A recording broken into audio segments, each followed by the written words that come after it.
పిల్లలు ఏదో అల్లరి చేస్తారు ఇంట్లో. అల్లరి చేసినప్పుడు తల్లి ఏమంటుంది, ఏయ్ డాడీ రాని నీ సంగతి చెప్తా, డాడీ రాని నీ సంగతి చెప్తా అంటుంది. అంటే ఏం చెప్తుంది ఆవిడ? మెసేజ్ ఏమిస్తుంది? డాడీ ఖచ్చితంగా పనిష్ చేస్తారు, నాకంటే డాడీ అధికుడు అనే విషయాన్ని ఇండైరెక్ట్గా చెప్తుంది. Okay okay. ఏమే పనిష్ చేయొచ్చు కదా, పనిష్మెంట్ ఏమే ఇవ్వచ్చు కదా. డాడీ వస్తే నీ పని ఏం చెప్తా అంటే అర్థం ఏంటి?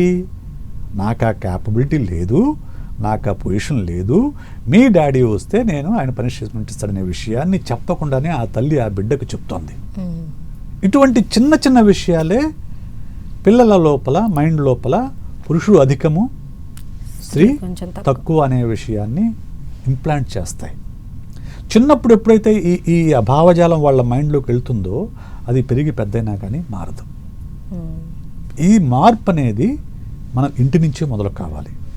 చాలామంది పేరెంట్స్ అమ్మాయి ఎలా ఉండాలో చెప్తారు కానీ అబ్బాయి ఎలా ఉండాలో చెప్పరు.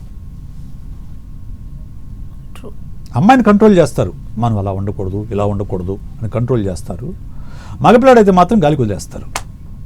వాడు చదివితే చాలు అంతే. వాడు తర్వాత నాకు ఇప్పుడు బైక్స్ ఉంటాయి, లైసెన్స్ లేకుండా బైక్ ఇవ్వడం తప్పని ప్రతి పేరెంట్కి తెలుసు.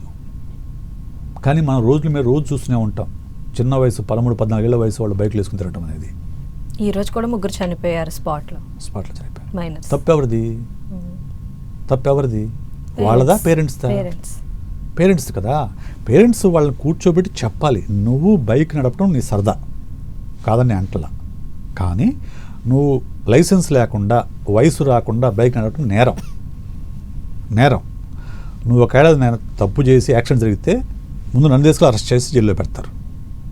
ఇది కరెక్ట్ కాదనే విషయాన్ని ఎక్స్ప్లెయిన్ చేయాలి. లేదు సరదా పడుతున్నాడు బిడ్డ, మీరు తీసుకెళ్ళి ఏదైనా గ్రౌండ్లో తీసుకెళ్ళి హ్యాపీగా బైక్ ఇవ్వండి, గ్రౌండ్లో తీసుకెళ్ళి బైక్ ఇవ్వండి. వాడు సదా దిగుతుంది, ప్రమాదం ఉండదు. వాడికి రూల్స్ అండ్ రెగ్యులేషన్స్ తెలుస్తాయి, ఏది మనము చేయొచ్చు, ఏది మనం చేయకూడదనే విషయం తెలుస్తుంది.